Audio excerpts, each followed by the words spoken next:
আজ অঘ্রাণ মাসের প্রথম বৃহস্পতিবার, তাই দেখো সকাল সকাল উঠে পড়েছি। উঠেই তো গোটা ঘর ভালোভাবে পুছে নিয়েছি। তারপর তো ঠাকুর ভালো করে ফ্রেশ হয়ে ঠাকুর ঘরে চলে গেলাম। আর এই দুজনকে দেখে আমার এত এত পছন্দ হয়েছে, মানে খুব সুন্দর লাগছে। এবার আমি চলে গেলাম ফুল তুলতে। ফুল তুলে সব কিছু পূজার জোগাড় করে রেডি করে রাখবো। বামন ঠাকুর 9টার মধ্যে চলে আসবে। যেহেতু আজ প্রথম, তাই একটু আজকে টাইম লাগবে। যেহেতু পুরনো ঠাকুরগুলোকে সব মানে সরিয়ে দিয়ে আবার নতুন ঠাকুর প্রতিষ্ঠা হবে, তাই দেখো সব কিছু পরিষ্কার পরিচ্ছন্ন করে ধোয়াধুয়ি করে নিলাম। এখানে সব কিছু আমি রেডি করে রেখেছি, শুধু বামন ঠাকুর এসে ঠাকুরগুলোকে ঠিকঠাকভাবে বসাবে।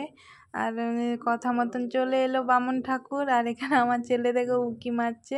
আর এখানে দেখো সব কিছু জোগাড় করা হচ্ছে, এরপর পুজো হবে।